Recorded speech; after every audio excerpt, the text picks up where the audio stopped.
again and welcome to another Warhammer 40k Mordian Glory video. In today's episode we are going to be doing another unit review, this time taking a look at the big lovable brutes, the Ogryns. In case you've not seen one of these videos before, what I like to do is start off with a unit overview, taking you through some of the background and the on the tabletop stats for this unit, and then we move on to the deep dive where we look at the pros and cons of the squad in question. After that we wrap the video up with a summary, giving the unit a score and a thumbs up or a thumbs down. So without further ado, let's stomp them flat, protect the little ones, and get straight into today's episode. Ogryns are massive abhuman brutes, each one many times the size of a normal man. Their hugely muscled bodies are often covered in battle scars, and the Ogryns themselves are desensitized to feeling almost any pain. They are fanatically loyal to their comrades, their officers, and to the God Emperor himself.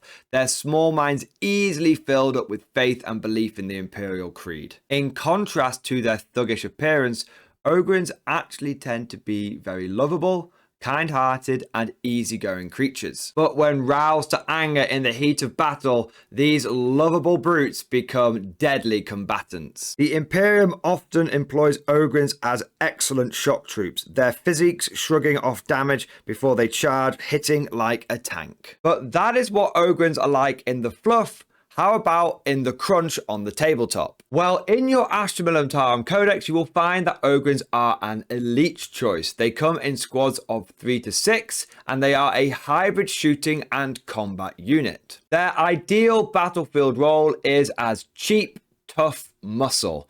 Each Ogryn is only 30 points, and for that you get quite a chonky lad. They have a movement of 6, weapon skill 3+, ballistic skill 4+, strength 6, toughness 5, 3 wounds, 4 attacks each, leadership 7, and a 5+ armor save. Their squad leader is called a Bonehead, and he gets an additional attack and leadership. Each Ogryn and Bonehead is equipped with a Ripper gun and frag bombs. Now the Ripper gun acts as both their shooting and melee weapon. In shooting, the Ripper gun has an 18-inch range, it's assault 3, it's strength 5, AP -2, and 2 damage. In combat, the Ripper gun is a melee weapon, it's strength user, so strength 6, AP -1, and 1 damage. The frag bombs aren't very useful. I think in most situations you are likely to just use your Ripper gun, but if you ever do need to use a frag bomb, they have a 6-inch range, grenade, D6, strength 3, AP -2 and 1 damage and blast. They also have 2 abilities on their datasheet. The first one is Wall of Muscle. Each time an attack is allocated to a model in this unit, you subtract 1 from the damage characteristic to a minimum of 1. The other one is Point Blank Barrage. This essentially allows Ogryns to shoot into their own combat. If a unit of Ogryns is trapped in combat with an enemy unit, they can shoot their guns. But just to be clear, they can't shoot them outside of their combat into another unit, let's say 18 inches away. They have to shoot at the target that's right in front of them. Essentially, if you get into combat with a unit of Ogryns and you don't finish them off, they're going to give you a point blank volley and then they're going to start hitting you with their guns again. Just a small side note here, but what's really cool about Point Blank Volley is that it does not incur a -1 to hit penalty. When you have other similar abilities like this in 40k, either fall back and shoot or shoot into your own combat, there does tend to be a -1 to hit penalty. But with Point Blank Volley, that's not the case, which is pretty cool. But that covers the Ogryn's stat line and their abilities and war gear. They don't get any other options. You can't give them any upgrades. Each lad gets his Ripper gun, and that's all he needs to make him happy. But now let's move on with the deep dive and take a closer look at these big lovable lads. So starting off with the good, one of the best things about Ogryns is they are a relatively cheap combat unit in the guard. Each Ogryn is 5 points cheaper than a Bullgryn with a Bullgryn Maul, and a squad of 3 comes in at 90 points, but a minimum size squad of Rough Riders comes in at 100. If you're looking for a bit of combat punch to throw into your list that doesn't break the bank, then Ogryns very well may be the unit for you. But despite the cheap price tag, Ogryns do put out a respectable amount of damage. In combat, they have a lot of chopper. A full squad puts out 25 attacks at weapon skill 3+, strength 6, AP -1. That is a very high volume of decent strength attacks. I tend to find Ogrins are really good at just squashing regular infantry in other armies. If you come across other guardsman equivalent forces like Genestealer Cult or Eldar, your Ogrins are going to be wounding them on 2s. And if you send them into Marines, the high strength still means that they're going to be hitting on 3s and wounding on 3s, and also taking the Marines down a pip of armor save. Ogrins are also pretty decent into enemy light armor as well. Anything that's toughness 5 or toughness 6 with a 3 or 4+ save, they'll tend to turn into a squash tin can pretty quickly. Anything tougher than that though, they are going to start struggling. One thing that can be easy to forget when you're talking about the Ogryn and damage output is the Ripper Gun. Many players consider Ogrins a combat unit first, and the Ripper Gun comes in as a secondary afterthought. But that is actually not the case. The Ripper Gun is a fundamental part of the Ogryn and very important when you're considering its damage output. Whilst the Ogrins have a decent combat profile, there are other guard units out there which are actually better at close combat than them.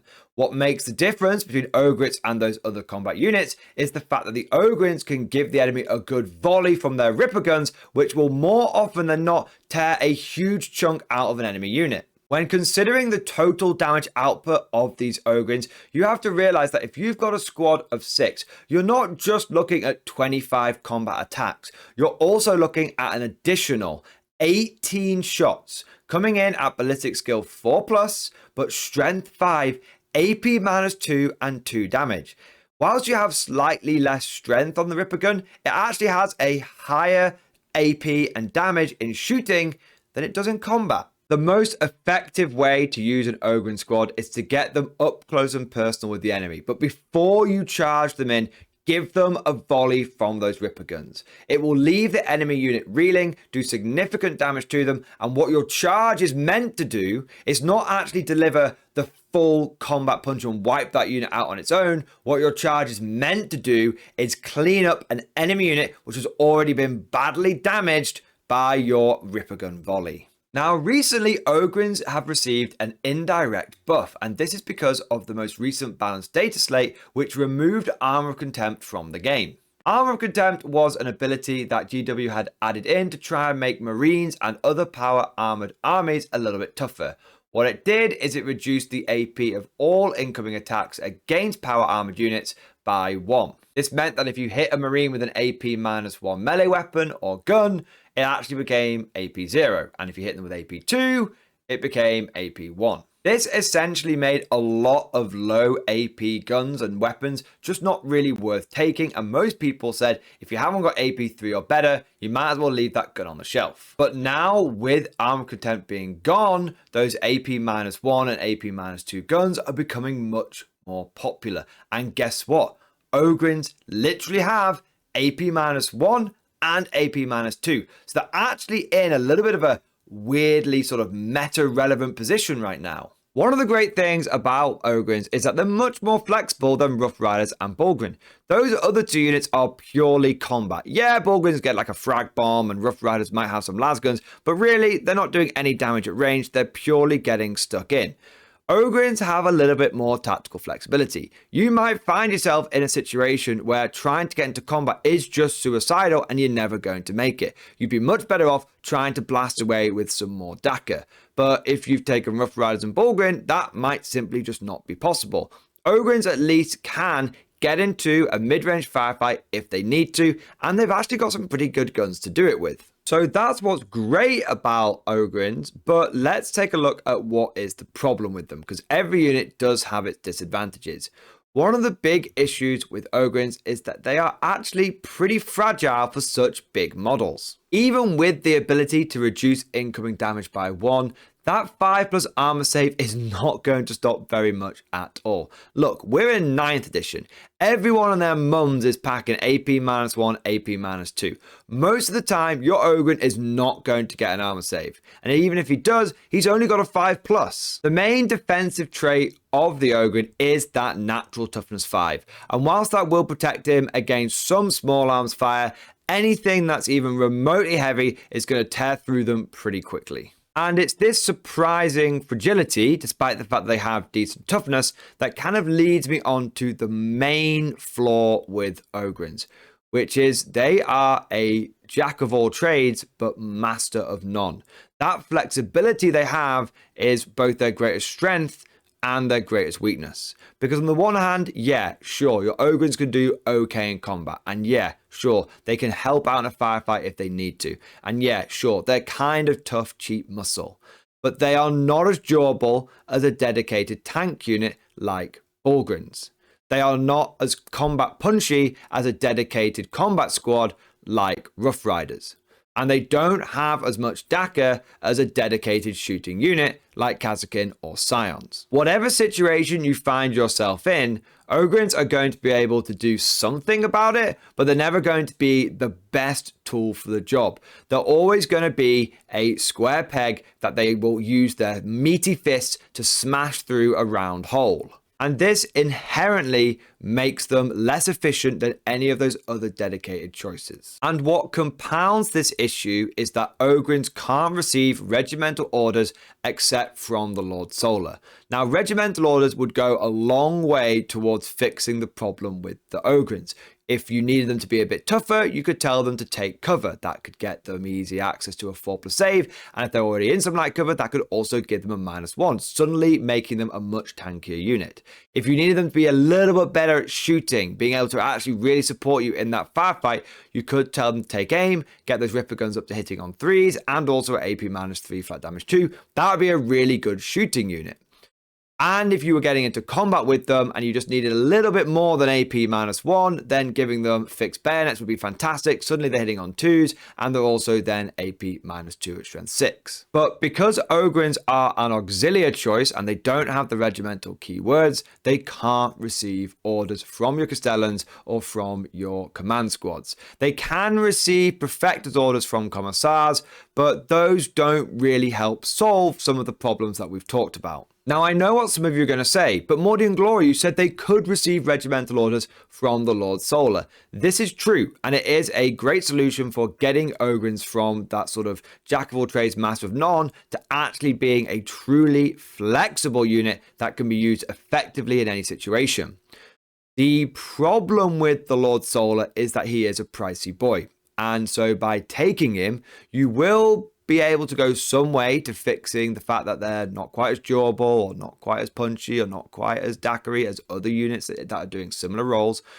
But the problem you're going to find is that you are now taking a unit that was meant to be cheap muscle and you're adding 170 points into your list to try and make them work, which means they are no longer cheap muscle. Now, whilst we're on the topic of orders, despite the fact that they can't receive regimental orders, they can receive perfected orders from a commissar. I know this is meant to be the bad part of the video, but I just wanted to say that I actually think they do pair quite well with a commissar. Forwards for the Emperor allows them to move and advance and still shoot, which is great at getting them up the board because normally they've only got a 6-inch move. Also, I think that the fact they can use get back in the fight means they can fall back and shoot or fall back and charge, means that they'll always be able to get that initiative in combat, which is good. One of the ones that I really like is at all costs. At all costs gives them the ability to have objectives secured. Now, one of the things that a lot of people said before the Guard Codex came out, one of the solutions they said to the Ogryn problem, because they've always had this kind of problem we've been talking about, is that if they made their objectives secured, that would be really cool. You can actually do that, and I think having a unit of 3 to 6 Ogryns move on to an objective and then obsec it does present your opponent with a slightly tricky situation. I'm not saying it's game-winning 40 chess or anything like that, but I do think it is a quite nice little spanner to throw in the enemy's works. But with all that said, I'm going to give the Ogryns a final score of 5 out of 10. Now, I know some of you are going to be thinking that's quite harsh and kind of low. There is this sort of general thinking that if you have a 5 out of 10, it's actually a negative score, not a positive score. But that is absolutely not my intention. I have deliberately given them a perfectly middling score. And the reason for this is I believe that that 5 out of 10 represents the fact that there will almost always be a better tool for the job. There will always be a better combat unit, a better shooting unit, a better tank unit. But Ogryns can do a little bit of everything. And I believe truly that if you include them in your list, you're not handicapping yourself, you're not holding yourself back, but you're not really gaining much either. And when you go into a competitive game, you will come across other units that are doing a similar job to Ogryn that are a little bit more efficient because they are a little bit more specialized. Overall, I would say that Ogryns are a fun and incredibly lovable unit, but they are not a super competitive one. They're perfect for friendly games. They're a great way of adding some combat punch into your army that doesn't feel quite as bizarre and over the top as Rough Riders, or doesn't feel quite as just oppressively difficult to get through as Bullgryns. They're a nice, fun way of adding some punch to your army whilst also a lot of personality. But that's just like my opinion, man. Let me know what you guys think down in that comment section. Do you think that 5 out of 10 is a little bit too harsh? Maybe would you give them a 5.5 or a 6 or even higher? And what do you think the impact of Arm of Contempt going away is going to have on the Ogryns? If you enjoyed today's video, make sure you smash that like button like an Ogryn smashes his Ripper gun into the face of a heretic, and also click the subscribe button to never miss an episode. If you've really enjoyed today's video or you found it particularly helpful, then please consider becoming a channel member or Patreon supporter. One of the biggest perks you get for being a channel member or Patreon is access to the Mordian Glory Discord. And this is an online community of almost 900 active members. It's always popping off in the MG Discord, and we're always talking about tactics, units, army lists, hobbying, painting, and we even have a pretty spicy meme section too. We also have a lot of experienced players in there, so it can be a very useful resource to draw upon.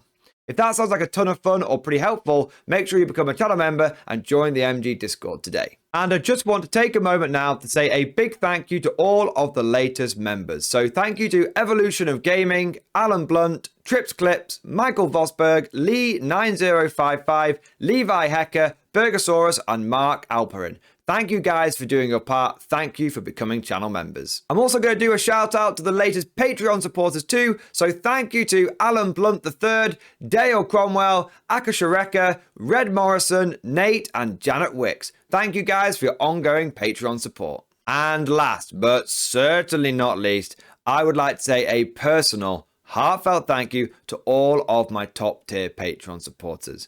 These are the War Masters, the people who have truly gone above and beyond the call of duty. So I want to say a thank you to Alan Blunt III, Bonbon Vert, Phil French, Ross Miller, Swordfish Trombone, Alex Dengal, John Stubbs, Nick Walsh, Diesel Fox, Tom Sutton, and August Varney.